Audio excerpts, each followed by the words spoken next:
प्राचीन भारत की उस भूमि में जहाँ आर्षियों की तपस्या और असुरों की चालाकी साथ साथ सांस लेती थी, वहाँ एक राज्य था, सौराष्ट्र। इसके स्वर्णिम महलों और विशाल दुर्गों के लिए यह राज्य विख्यात था, पर उससे भी अधिक प्रसिद्ध था इसका राजा आर्यमित्र। राजा आर्यमित्र न केवल युद्ध कौशल में पारंगत थे, बल्कि न्यायप्रिय और प्रजावत्सल भी थे। उनके शासन काल में सौराष्ट्र समृद्धि की ऊंचाइयों को छू रहा था। प्रजा सुखी थी, किसान खेतों में गा रहे थे, कलाकार दरबार में रचनाएं सुना रहे थे और राजमहल के चारों ओर संतुलन और शांति की आभा थी। परंतु यह सुखद समय अधिक दिन नहीं रहने वाला था। अमावस्या की रात, जब आकाश में एक तारा भी नहीं चमक रहा था, महल के पुरातन कक्ष में एक रहस्यमयी ध्वनि गूंजी। यह वही कक्ष था जहां सौराष्ट्र का प्राचीन सिंहासन रखा गया था। वह सिंहासन जिसके विषय में मान्यता थी कि वह स्वयं देवों द्वारा रचित है और जिसके आसपास एक अदृश्य शक्ति मंडराती थी। रात्रि प्रहरी जब कक्ष के पास पहुंचा तो उसने देखा वहां धुएं जैसा एक साया मंडरा रहा था जो धीरे धीरे सिंहासन को घेरता जा रहा था। यह क्या है? उसने कांपते स्वर में कहा और तभी एक चीख पूरे महल में गूंजी। साया ने पहरेदार को अपनी धुंधली छाया में लपेट लिया। उसकी आंखें खाली हो गईं और वह जमीन पर निढाल गिर पड़ा। अगले दिन जब दरबार लगा तो राजा आर्यमित्र को इस विचित्र घटना की सूचना दी गई। उन्होंने तुरंत आचार्य दिव्यानंद को बुलवाया। वही ज्ञानी आर्षि जो सदियों से अरण्य में साधना कर रहे थे और जिन्हें महल के बाहर संकट की परछाई तक का आभास हो जाता था। जब आचार्य दिव्यानंद महल पहुंचे तो चारों ओर एक भयानक नीरवता थी, जैसे हवा भी डर से रुकी हुई हो। वे सीधे उस कक्ष में गए जहां सिंहासन था। सिंहासन के चारों ओर अब हल्की काली परछाइयां थीं, जिन्हें केवल साधना से प्रशिक्षित दृष्टि ही देख सकती थी। उन्होंने मुंह से कुछ मंत्र बुदबुदाए और फिर राजा की ओर गंभीर स्वर में कहा, महाराज,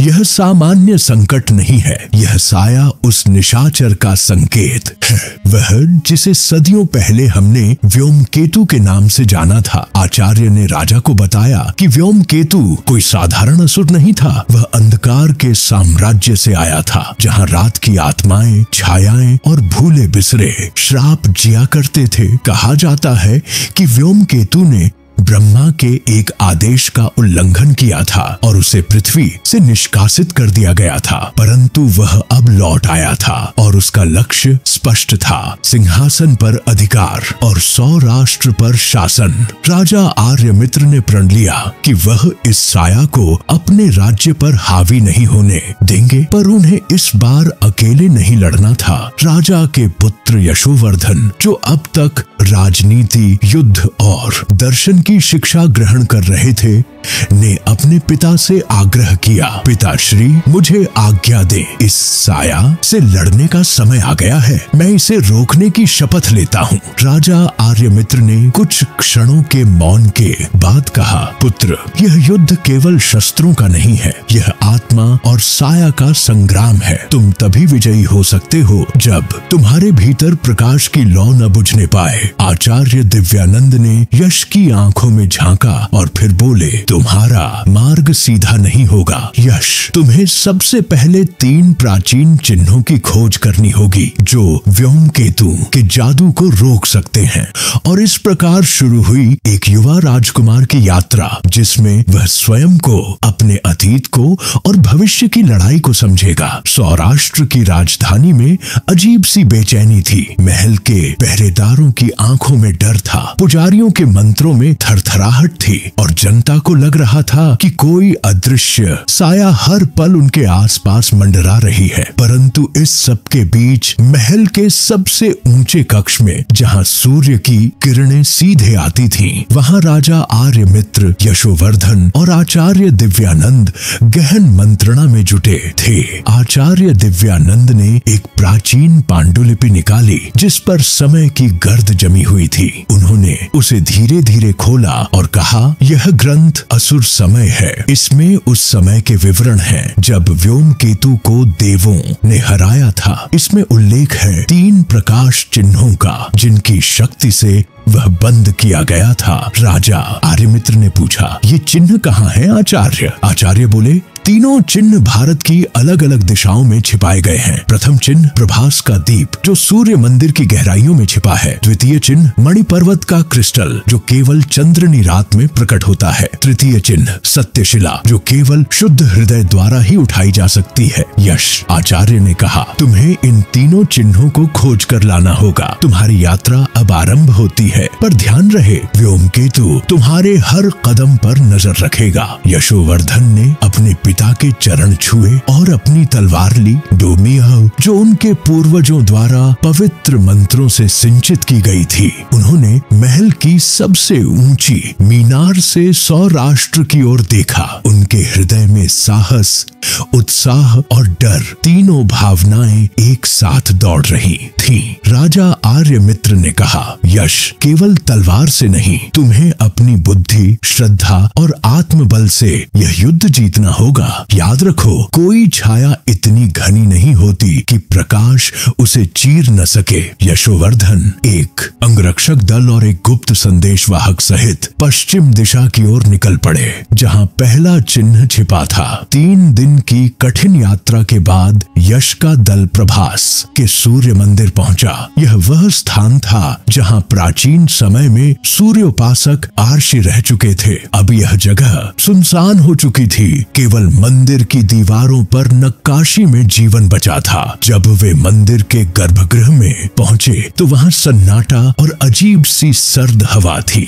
अचानक एक आवाज गूंजी, जो उजाले की खोज में आया है वह पहले अंधकार से जूझेगा। गर्भगृह में अचानक ज्वाला प्रकट हुई और उसके मध्य से एक आकृति उभरी, आधे मानव और आधे सर्प जैसी। उसकी आंखों से विष झलक रहा था। मैं हूँ तामस दीप के रक्षक। केवल वही दीप छू सकता है जिसकी आत्मा पर कोई कालिमा न हो। यश ने तलवार निकाल ली, पर आचार्य के दिए हुए शब्द याद आए, यह युद्ध आत्मा का है, तलवार का नहीं। यश ने अपनी तलवार वापस म्यान में रखी और आगे बढ़ा। मैं सच्चाई की खोज में आया हूँ, उसने कहा, और मैं भयभीत नहीं हूँ। मैं दीप को छूना नहीं चाहता, मैं केवल उसे सम्मान सहित जगाना चाहता हूँ। तामस के चेहरे पर पहली बार शांति आई। उसकी आंखें बंद हुईं और उसने धीरे से कहा, तुम योग्य हो।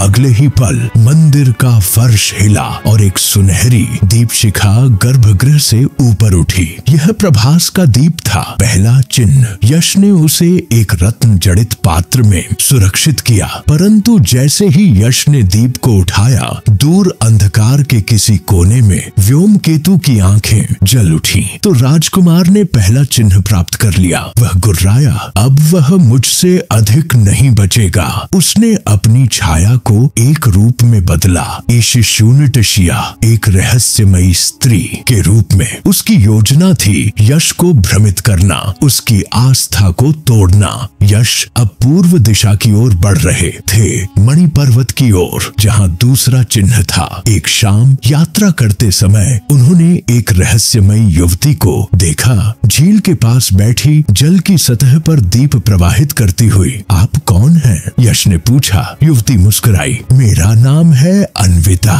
मैं भविष्य जानती हूँ राजकुमार, मैं जानती हूँ तुम किस यात्रा पर निकले हो। यश चौंका, तुम्हें कैसे पता? क्योंकि मैं स्वयं एक रहस्य हूँ, उसने कहा। और इसी रहस्यमयी मुलाकात के साथ अन्विता यश की यात्रा का हिस्सा बनने वाली थी। पर वह कौन थी, कहां से आई थी और क्यों व्योमकेतु के भय के बीच वह अकेली इस तरह यात्रा कर रही थी, यह सब यश को नहीं पता था। यशोवर्धन और उनके साथियों की यात्रा अब उत्तर पूर्व की ओर थी, उस स्थान की ओर जहां पौराणिक मणिपर्वत स्थित था। कहा जाता है यह पर्वत केवल पूर्णिमा की रात्रि में अपने असली रूप में प्रकट होता है, और वहीं छिपा है दूसरा प्रकाश चिन्ह, मणिपर्वत का क्रिस्टल। उनके साथ अब अन्विता भी थी, रहस्यमयी, सौम्य और शांत चित्त। लेकिन यश को भीतर ही भीतर यह सवाल परेशान कर रहा था, क्या वह वास्तव में वही है जो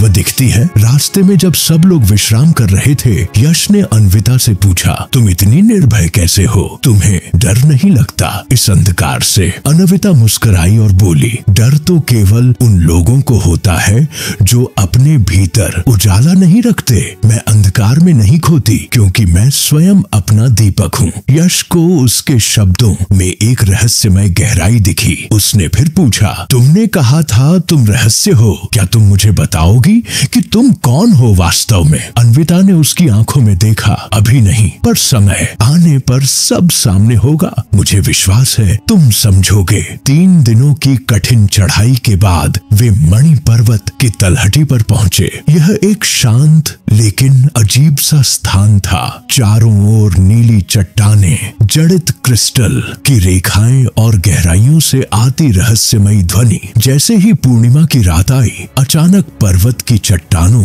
पर चमकने लगे अर्धपारदर्शी प्रकाश और पर्वत ने अपनी असली छवि प्रकट की। एक मंदिर नुमा संरचना जो केवल चंद्र प्रकाश में दिखती थी। यह वही स्थान था जहां मणिकिरण क्रिस्टल छिपा हुआ था, परंतु वहां पहुंचते ही हवा में बदलाव आया। अन्विता पीछे हट गई। उसकी आंखों में भय आ गया, कुछ गलत है, वह बुदबुदाई। जैसे ही यश ने मंदिर के द्वार पर कदम रखा, पूरी संरचना हिल गई और सामने प्रकट हुआ रक्त ग्रह व्योमकेतु का छाया सेनापति। स्वागत है राजकुमार, वह गुर्राया। पहले चिन्ह से तो बच निकले, पर यहाँ नहीं। यश ने तलवार निकाली, लेकिन रक्त ग्रह ने हवा में हाथ लहराया और सामने प्रकट हुई उसकी छाया की सेना, आकारहीन लेकिन सजीव, जो केवल चंद्र प्रकाश में ही दिखाई देती थी। लड़ाई छिड़ गई। यश की तलवार वज्रधारा चंद्र प्रकाश में और भी तेज हो गई। उसकी हर चोट से एक छाया गिरती। अन्विता ने भी एक ताबीज निकाला और उसे खोलते ही चारों ओर एक उजला घेरा बन गया, जिससे छायाएं भीतर नहीं आ पा रही। क्या तुम कोई साध्वी हो? यश ने लड़ते हुए पूछा। मैं वही हूँ जो तुम्हारी रक्षा कर सकती है, अन्विता ने संक्षेप में कहा। पर लड़ाई लंबी चलती रही और धीरे धीरे छायाएं उन्हें घेरे में लेने लगी। तभी मणिपर्वत मंदिर के अंदर से एक आवाज आई, वह जो सच्चे हृदय से अंधकार को नकारे वही पा सकता है क्रिस्टल की शक्ति। यश ने एक क्षण के लिए आंखें बंद की। उसने अपने भय, अपने क्रोध, अपनी असुरक्षा को देखा और उन्हें स्वीकारा। उसने कोई भी भावना दबाई नहीं, बल्कि स्वयं को पूर्ण रूप से उजागर किया। अगले ही पल एक तीव्र प्रकाश उसके शरीर से निकला और उसकी तलवार से सीधा रक्त ग्रह की छाती में जा घुसा। रक्त ग्रह तड़पा और उसकी छाया जलने लगी। वह गुर्राता हुआ बोला, तुम व्योमकेतु से नहीं बच पाओगे, और उसकी काली आकृति भस्म हो गई। मंदिर का द्वार स्वतः खुल गया। मंदिर के गर्भगृह में एक गोल पत्थर पर रखा था वह क्रिस्टल, नीला, पारदर्शी और कंपन करता हुआ, मानो उसमें जीवन हो। जैसे ही यश ने उसे छुआ, एक ऊर्जा उसके शरीर में दौड़ गई। उसे दिखा भविष्य का एक दृश्य। व्योमकेतु एक विशाल छाया के रूप में सिंहासन के ऊपर बैठा है और उसके चारों ओर सब कुछ राख में बदल रहा है। यह भविष्य नहीं है, यह चेतावनी है, अन्विता ने कहा, जो उसके पीछे खड़ी थी। यश ने क्रिस्टल को एक रत्न पात्र में सुरक्षित किया। अब उसके पास 2 चिन्ह थे, प्रभास का दीप और मणिकिरण क्रिस्टल। मंदिर से बाहर निकलने के बाद यश ने पूछा, अब समय आ गया है अन्विता, तुम कौन हो? अन्विता कुछ क्षण शांत रही, फिर बोली, मैं एक समय पर व्योमकेतु के अधीन थी, एक छाया बन चुकी थी। ऐसी और भी दिलचस्प कहानियों के लिए चैनल को जरूर सब्सक्राइब करें और वीडियो पसंद आए तो लाइक ठोकना मत भूलिए।